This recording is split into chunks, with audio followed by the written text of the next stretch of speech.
Hello friends, welcome back to my channel coding Funda. आज मैं आप लोगों के लिए एक टॉपिक लेके आया हूँ डाटा स्ट्रक्चर के अंदर स्टैक। Define stack. स्टैक होता क्या है, किसे कहते हैं, ये पॉइंट मैं आज आप लोगों के साथ डिस्कस करने आया हूँ for BC third same students के लिए। तो ध्यान से इस पॉइंट को समझिएगा और स्टैक होता क्या है इस पॉइंट के साथ हम डिस्कस करने वाले हैं आज इस पॉइंट को। तो स्टैक का यदि टर्म में बात करता हूँ तो stack is a linear data structure.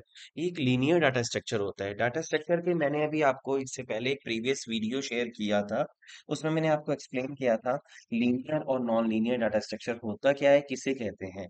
तो लीनियर तो आप जानते होंगे बहुत अच्छे से, नहीं भी जाने होंगे तो मैंने जो प्रीवियस वीडियो उसका भी लिंक मैं आपको इस वीडियो इसके डिस्क्रिप्शन में मैं आपको शेयर कर दूंगा। वहां से आप एक्सेस कर सकते हैं लीनियर डाटा स्ट्रक्चर होता क्या है इस पॉइंट के बारे में। तो लीनियर का मतलब ही यही है कि हम सिक्वेंशनली डाटा स्ट्रक्चर को एक सिक्वेंशनल मैनर में रखना, दैट इज कॉल्ड स्टैक। एक तरीके से stack is a linear data structure that followed the last in first out method principles. मतलब last in first out method होता क्या है, कैसे कहते हैं, ये पॉइंट मैं आगे भी आपको एक्सप्लेन करने वाला हूँ। लेकिन इतना पॉइंट समझिएगा कि स्टैक जो होता है वो लीनियर डाटा स्ट्रक्चर होता है। लीनियर मतलब सिक्वेंशनल डाटा मैनर में आपको फॉर्म में रखना होता है किसी फॉर्म को, डाटा को। And last in first out method के बेस पर, प्रिंसिपल के ऊपर बेस्ड होता है। Last in first out method क्या होता है, जैसे फॉर एग्जांपल रियल वर्ल्ड बात करता हूँ तो प्लेट सिस्टम। मैरिज होम में यदि आप प्लेट सिस्टम रखते हैं तो फर्स्ट प्लेट रखते हैं, सेकंड रखते हैं उसके ऊपर, थर्ड उसके ऊपर रखते हैं, तो that is called this is a last in first out method.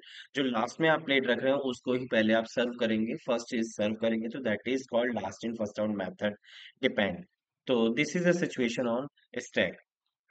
Stack can be defined as a container, एक कंटेनर की तरह से होता है in which insertion and deletion can be done. इसके अंदर दो ऑपरेशन परफॉर्म होते हैं, एक इंसर्शन होता है और एक डिलीशन होता है, right. From one end known as a top of stack.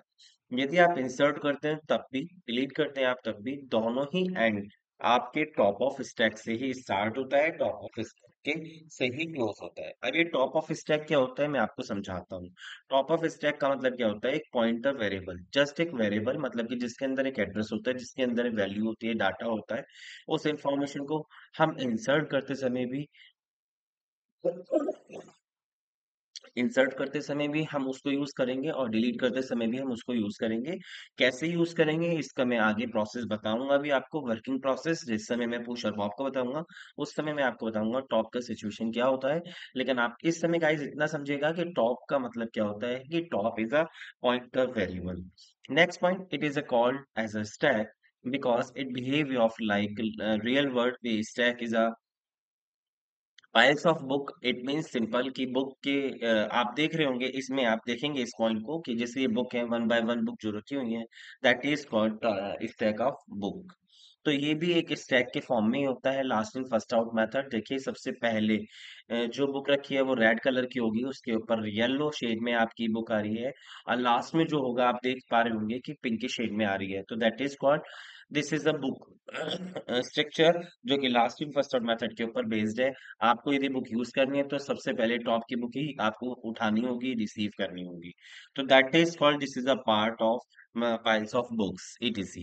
It is a data structure that follows some order to insert, delete of elements, like with the order can be the last in first out method and first in first out method। देखिए delete और insert दो order से हो सकता है, last in first out method से भी हो सकता है, first in first out method से, first in last out method से भी हम इसको कर सकते हैं।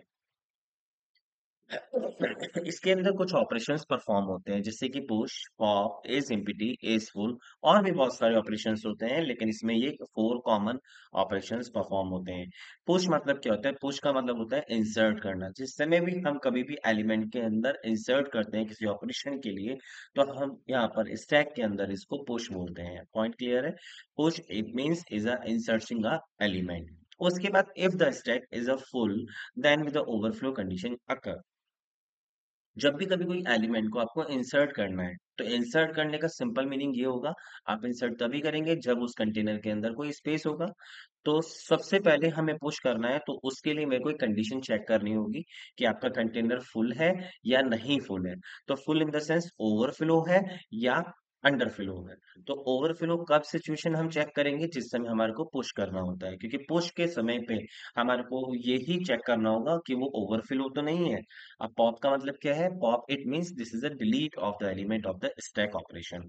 जिस समय आप डिलीट करते हैं स्टैक के अंदर उस ऑपरेशन परफॉर्म्स को हम पॉप बोलते हैं। If the stack is empty means that no element exist.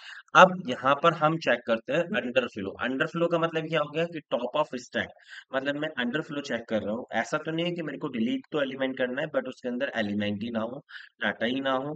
तो ऐसा भी कंटेनर होता है भाई, ब्लैंक कंटेनर भी तो हो सकता है, तो हम उसमें पॉप ही क्या करेंगे, कुछ नहीं कर सकते। तो पॉप के लिए सबसे पहले मेरे को चेक करना पड़ेगा सिचुएशन कि वो अंडरफ्लो तो नहीं है। और अंडरफ्लो सिचुएशन कब होती है, जिस समय आपका स्टैक जो होगा वो एम्प्टी होगा, जिसके अंदर कोई भी एलिमेंट नहीं होंगे। तो this is called pop operation. Point clear है। तो इसी के साथ आपके दो ऑपरेशंस होते हैं, लाइक इज एम्प्टी और is full. Is empty for underflow, underflow state, और इज फुल मतलब कि आपका ओवरफ्लो सिचुएशंस। पॉइंट क्लियर है। This is a operation of stack. देखिए आप पुश ऑपरेशन का कैसे परफॉर्म करते हैं, वर्किंग प्रोसेस क्या है और टॉप की क्या सिचुएशन है। देखिए मैंने आपको जो पॉइंट बताए अब मैं आपको समझाता हूँ। जैसे देखिए फर्स्ट आपका ये जो कंटेनर है, आप इस कंटेनर को देख सकते हैं। इस कंटेनर का मतलब क्या हो रहा है, जो फर्स्ट कंटेनर है आपका वो आपका एम्प्टी है, इसके अंदर कोई भी एलिमेंट इंसर्ट नहीं है। तो फर्स्ट सिचुएशन में मेरा क्या है, स्टैक जो होगा वो एम्प्टी है। तो एम्प्टी सिचुएशन मेरे को चेक नहीं करनी होती है, मेरे को पुश में मेरे को सिचुएशन चेक करनी होती है वो ओवरफ्लो तो नहीं है। तो देखिए ओवरफ्लो भी नहीं है, एम्प्टी है, तो ठीक है इसके अंदर हम एलिमेंट को इंसर्ट कर सकते हैं। तो जैसे ही मैंने एक एलिमेंट इंसर्ट किया टू, तो टू जैसे इंसर्ट किया तो जो आपकी टॉप की सिचुएशन थी, टॉप अभी आपके पास जब कोई भी एलिमेंट नहीं होता है तो टॉप की जो वैल्यू होती है वो -1 होती है। ठीक है। क्योंकि आपका जो एरे स्टार्ट होता है, देखिए सिक्वेंशनली मैनर में आपको डाटा को रखना है, तो दैट इज कॉल्ड एरे। एक लीनियर सिक्वेंशनल डाटा एरे की तरह से होता है, पॉइंटर के मोड में भी हो सकता है। एरे के पॉइंट मोड से यदि मैं बात कर रहा हूँ तो देखिए एरे में जो मेरा इंडेक्सिंग वैल्यू होता है वो जीरो से स्टार्ट होता है, तो इसलिए जो आपका टॉप होगा, टॉप की वैल्यू होगी वो जीरो हो जाएगी जैसे ही आपका वैल्यू क्या होगी, टू इंसर्ट होगी। अभी तक आपका जो टॉप था वो टॉप इक्वल्स टू -1 था। तो इस सिचुएशन के साथ यदि मैं बात करूं तो यहाँ पर मैं कह सकता हूँ कि टॉप की वैल्यू क्या होगी, -1 होगी, और यहाँ पर टॉप की वैल्यू क्या होगी सेकंड फेज में, आपकी 0 होगी। थर्ड फेज में जिस समय मैंने 5 एलिमेंट को पुश किया, मतलब कि पांचवा एलिमेंट मैंने इंसर्ट किया, 5 एलिमेंट मैंने इंसर्ट किया, तो जैसे ही मैंने इंसर्ट किया तो टॉप एक मेरा इंक्रीमेंट हो गया। इट मीन्स कि पुश के टाइम पर मैं टॉप को इंक्रीज कर रहा हूँ 1 बाय 1। तो पुश का मतलब ये हुआ कि मैं एक एक करके सारे एलिमेंट को टॉप के साथ इंक्रीज करूंगा।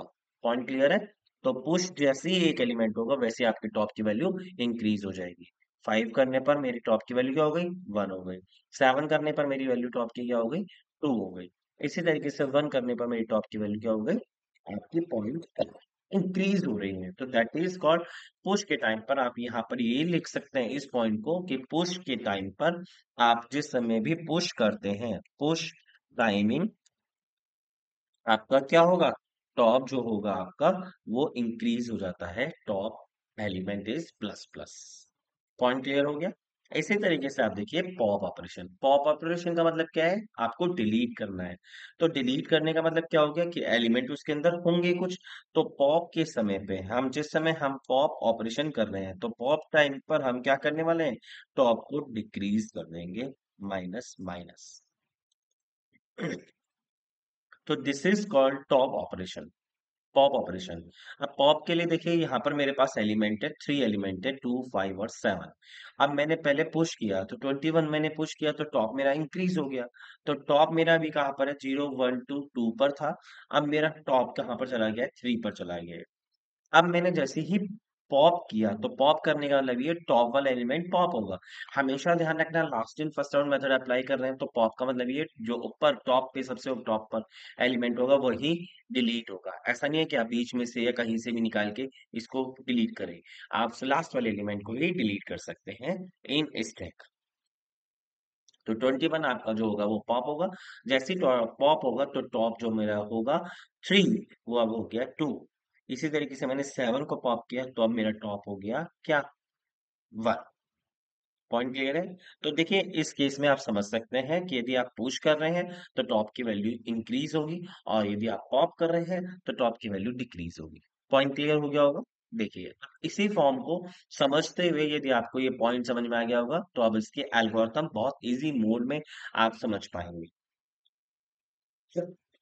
एल्गोरिथम मतलब कि लाइक प्रोग्रामिंग कैसे करेंगे आप, इस प्रोग्रामिंग को ध्यान से देखिए।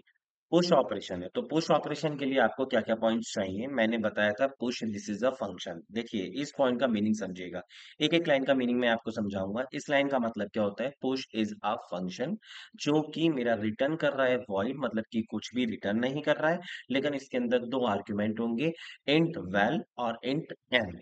दो एलिमेंट्स मैंने एंटर कराए हैं, आर्ग्यूमेंट पास करा है। अब वैल्यू मतलब कि आपकी डाटा क्या होगा, और एन कितने नंबर ऑफ एलिमेंट तक ये इंक्रीज कर सकता है। तो ये सिचुएशन के लिए आपने दो आर्गुमेंट पास किए हैं, और पुश क्या है आपका, एक फंक्शन होगा। लाइन क्लियर है।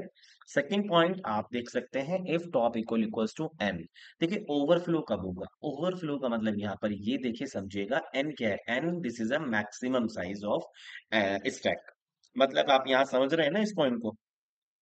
एन मैंने क्या लिखा है, N is a size of stack. N size of stack मतलब कि जो स्टैक के कंटेनर के अंदर मैक्सिमम साइज होगा उसकी वैल्यू होगी आपकी एन। यदि आपका टॉप, देखिए पुश के टाइम पे टॉप आपका इंक्रीज होता रहता है, तो यदि सब कुछ ओवरफ्लो है, इट मींस पूरी की पूरी वैल्यू जहां मैक्सिमम साइज है वहीं पर आपका टॉप पहुंच गया है, तो इसका मतलब क्या होगा, अब आगे कोई भी सिचुएशन इंक्रीज नहीं हो सकती है। तो वहां पर हम एक कंडीशन चेक करेंगे, if top equal equals to N, N तो नहीं है, जैसे एन होगा तो वो ओवरफ्लो हो जाएगा। अब क्या है, यदि ये सिचुएशन नहीं है तो एल सिचुएशन क्या होगी, इसका मतलब कोई स्पेस खाली है, एक दो तीन कुछ भी स्पेस खाली हो सकता है। तो उसके लिए क्या होगा, सबसे पहले आपका जो टॉप होगा वो इंक्रीज हो जाएगा। देखिए इस पॉइंट को समझिएगा, इस पॉइंट को जो मैंने अभी आपको बताया पुश में, पुश का मतलब यहाँ पर देखिए, अभी मैं कंडीशन चेक कर रहा हूँ ओवरफ्लो, कहीं ओवरफ्लो तो नहीं है, लेकिन ठीक है ब्लैंक है, तो आपने पुश किया, पुश करते के साथ ही आपकी टॉप की वैल्यू क्या होगी, सबसे पहले इंक्रीज हुई। तो हमेशा ध्यान रखना, पुश के अंदर हम सबसे पहले टॉप की वैल्यू को इंक्रीज करेंगे, और जो आपकी वैल्यू है उसको हम स्टैक ऑफ टॉप में डाल देंगे। अब टॉप की वैल्यू इंक्रीज क्यों कर रहे हैं पहले, क्योंकि हमारे को पहले स्पेस बनाना होगा स्टैक के अंदर, कि ठीक है मेरे पास स्पेस आ चुका है, अब आप एंटर कर सकते हैं। तो दिस इज द स्टैक, और स्टैक ऑफ टॉप के अंदर मैं वैल्यू को इंसर्ट कर रहा हूँ, टू। अब देखिए ये वैल्यू जो मैंने लिखा है, अब यहाँ पर ये भी तो पॉइंट लिख सकते थे ना, value equals to stack of top, लेकिन नहीं लिख सकते, क्योंकि प्रोग्रामिंग की यदि मैं बात करता हूँ तो वैल्यू और को यदि असाइन करनी है, वैल्यू को किसी वैल्यू को में ट्रांसफर करनी है, तो हम राइट टू लेफ्ट उसको असाइन करते हैं। तो इसलिए हम stack of top equals to value लिखेंगे। इससे ये मैटर करता है कि आपकी वैल्यू की जो वैल्यू है वो कहाँ पर जाने वाली है, स्टैक ऑफ टॉप के अंदर जाने वाली है। तो देखिए पुश ऑपरेशन की एल्गोरिथम बहुत अच्छे से आप लोगों को क्लियर हो गई होगी। यदि क्लियर बहुत अच्छे से हो गई है तो प्लीज इसको लाइक और कमेंट लिख दीजिएगा, यदि कोई डाउट होता है तो आपको। पॉइंट क्लियर है। पॉप की यदि मैं बात करता हूँ, implementation of pop algorithm. Pop मतलब कि डिलीट करना, एलिमेंट्स के अंदर कोई डिलीट कर रहे हैं एलिमेंट, तो देखिए डिलीट करने के लिए मैंने बताया आपको अंडरफ्लो कंडीशन चेक करेंगे। और अंडरफ्लो कंडीशन चेक करने के लिए मैंने अभी आपको बताया कि पॉप के अंदर यदि एक भी एलिमेंट नहीं है, देखिए ये समझिए, यदि ये ब्लैंक है तो ब्लैंक का मतलब क्या है, आपकी जो टॉप है वो कहाँ पर है, वो -1 है। तो -1 का मतलब सिचुएशन ही हो गया कि यदि मेरा टॉप इक्वल इक्वल्स टू -1 होगा तो वो अंडरफ्लो हो गई होगा। Point clear. एल्स यदि ऐसा नहीं होता है तो स्टैक ऑफ टॉप क्या होगा, डिक्रीज हो जाएगा, stack of top minus minus, जैसे ही माइनस माइनस होगा उसकी वैल्यू अपने आप ही रिमूव हो जाएगी। पॉइंट क्लियर है। तो एल्स के अंदर मैं स्टैक टॉप माइनस माइनस कर दूंगा, एक डिक्रीज कर दूंगा, डिक्रीज करते के साथ ही वो डाटा अपने आप उड़ जाएगा। तो ये पॉइंट क्लियर हो गया होगा। यदि कोई डाउट है आपके मन में तो प्लीज आप मेरे को इस कमेंट बॉक्स में लिखिएगा, और यदि कोई भी डाउट नहीं है, इसका अंदर आपको अच्छे से समझ में आ गया है, और समझ में आ गया है तो प्लीज इसको लाइक और सब्सक्राइब करना ना भूलें। और यदि कोई डाउट होता है तो कमेंट बॉक्स में लिख देंगे। लीनियर डाटा स्ट्रक्चर को मैं आपको लिंक के साथ ही नीचे इसके डिस्क्रिप्शन में उसका लिंक शेयर कर दूंगा, आप वहां से समझ सकते हैं लीनियर डाटा स्ट्रक्चर।